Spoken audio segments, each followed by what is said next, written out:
ቲንክ ኤንድ ግሮ ሪች አስብና ሀብታም ሁን። ናፖሊዮን ሂል ከ500 በላይ ስኬታማ ባለሀብት ሰዎችን ሕይወት ለዓመታት በማጥናት ያዘጋጀው ቲንክ ኤንድ ግሮ ሪች አስብና ሀብታም ሁን የተሰኘው መጽሐፍ በሀብት ማፍራትና በስነ ልቦና ጥንካሬ ዙሪያ ከተጻፉ የዓለማችን ተጽዕኖ ፈጣሪ መጽሐፍት ቀዳሚው ነው።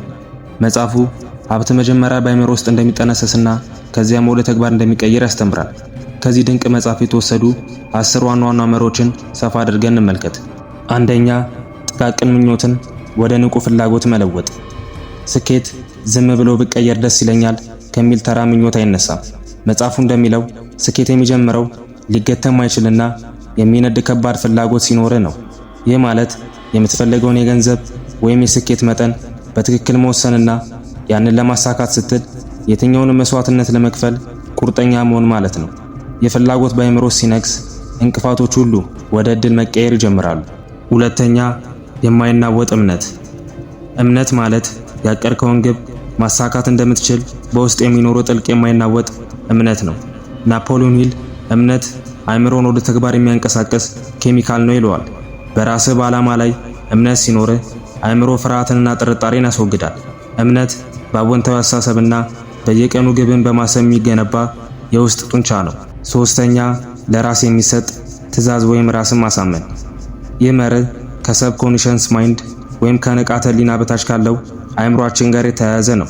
አእምሮአችን በየቀኑ የምንነግረውን ነገር አምኖ የመቀበል ባህሪ አለው። አውቶ ሰጀክሽን ማለት በየቀኑ ጠዋትና ማታ የምትፈልገውን ግብ ልታገኝ የምትሻውን የገንዘብ መጠንና የምትሆነውን ማንነት ለራስ ደጋግመህ በድምጽ መናገር አፈርሜሽን ነው። ይህንን ስታደርግ አእምሮ ያንን ነገር እንደ እውነት ይቀበለውና ወደዚህ የምታደርገውን የፈጠራ ሐሳቦች ማመንጨት ይጀምራል። አራተኛ፣ ልዩ ዕውቀት። መጽሐፉ ዕውቀትን በሁለት ይከፍለዋል። አጠቃላይ ዕውቀት ጀነራል ኖሌጅ እና ልዩ ዕውቀት ስፔሻላይዝድ ኖሌጅ። አጠቃላይ ዕውቀት ብቻውን ሀብት አያመጣም። ለምሳሌ ዩኒቨርሲቲዎች በትልልቅ ዕውቀት የተሞሉ ቢሆንም ፕሮፌሰሮቹ ሁልጊዜ ባለሀብት ላይሆኑ ይችላሉ። ስኬታማ ለመሆን በምትፈልግበት የተወሰነ ዘርፍ ላይ ያተኮረ ልዩ ዕውቀት ሊኖርህና ያንን ዕውቀት በተግባር ላይ ማዋል አለብህ። ዕውቀት ኃይል የሚሆነው በተደራጀ ዕቅድ ወደ ተግባር ሲቀየር ብቻ ነው። አምስተኛ፣ ምናብ ወይም የፈጠራ አቅም። ምናብ አእምሮአችን አዳዲስ ሐሳቦችን የሚፈጥርበትና የወደፊት ዕቅዶችን የሚቀርጽበት ወርክሾፕ ነው ይላል ደራሲ። ሰው በአእምሮ የሳለውንና ማሰብ የቻለውን ማንኛውም ነገር በተግባር ማሳካት ይችላል። ናፖሊዮን ሂል ምናብን በሁለት ይከፍለዋል። የድሮ ሐሳቦችን አቀናጅቶ አዲስ ነገር መፍጠርና ሙሉ በሙሉ አዲስና መለኮታዊ የሆኑ ሐሳቦችን ማመንጨት ክሬቲቭ ኢማጂኔሽን። ሀብትን ለመፍጠር አእምሮን ዘና አድርገህ በምናብ የመጠቀም ልምድ ሊኖር ይገባል። ስድስተኛ፣ የተደራጀ ዕቅድ። ምኞትና ፍላጎት ብቻቸውን ወደ ገንዘብ አይቀየሩም። ግልጽና የተደራጀ ዕቅድ ያስፈልጋቸዋል። የምትፈልገውን ግብ ለማሳካት ደረጃ በደረጃ ምን ማድረግ እንዳለበት ፍጹም የሆነ ዕቅድ አውጣ። አንደኛው ዕቅድ ባይሰራ እንኳን ተስፋ ሳትቆርጥ ዕቅድን እየቀያየርክ ሌላ መተካት አለብህ። መጽሐፉ እንደሚለው መሸነፍ ማለት ዕቅድ ፍጹም አለመሆኑን የሚያሳይ ምልክት እንጂ ያንተን ደካማነት አይገልጽም። ስለዚህ ዕቅድን አድስና ጉዞውን ቀጥል። ሰባተኛ፣ ፈጣንና ቁርጠኛ ውሳኔ መስጠት።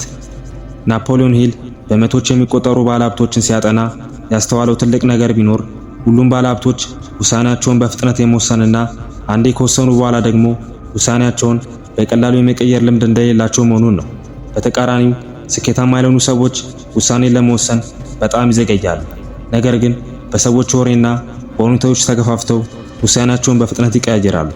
በራስ መር ላይ ተመስርተ ልበ ሙሉ ውሳኔዎችን የመወሰን ልምድ ሊኖር ይገባል። ስምንተኛ፣ ጽናትና ትዕግስት። ጽናት ለስኬት ያለው ሚና ልክ ካርቦን ለብረት እንዳለው ጥንካሬ ነው። ብዙ ሰዎች ስራ ይጀምራሉ፣ ነገር ግን የመጀመሪያው መሰናክል ወይም ውድቀት ሲያጋጥማቸው ወዲያውኑ ይተውታል። በራስ የሚነድ ፍላጎት ካለ ጽናት በራሱ ይገነባል። በመንገድ ላይ የሚመጡ ጊዜያዊ ውድቀቶች፣ የሰዎች ትችትና ድካሞች ካለበት ዓላማ ሊያስቆሙ አይገባም። ስኬት የሚሰጠው እስከ መጨረሻው ለጸና ሰው ብቻ ነው። ዘጠነኛ፣ የላቀ አእምሮ ጥምረት። ማስተርማይንድ ማለት ሁለት ወይም ከዛ በላይ የሆኑ ሰዎች በአንድ የጋራ ዓላማ ዙሪያ በፍጹም ስምምነትና አጋርነት አእምሯቸውንና ዕውቀታቸውን አስተባብረው ሲሰሩ የሚፈጥሩ ታላቅ ኃይል ነው። አንድ ሰው ብቻውን ሁሉም ነገር ማወቅና ማሳካት አይችልም። ካንተ ጋር ተመሳሳይ ሐሳብ ያላቸውን የሚያበረታቱን በየዘርፉ ጎበዝ የሆኑ ሰዎችን በማሰባሰብ በጋራ መስራት አቅምን በ10 እጥፍ ያሳድገዋል። 10ኛ ስድስተኛ ዋስና ፍርሃትን ማሸነፍ። ይህ የመጨረሻው መርህ የሚገነባው የቀሩትን 12 መርሆች ወይም በመጽሐፍ ውስጥ ያሉትን በሚገባ ተረድተ ስተገብራቸው ነው።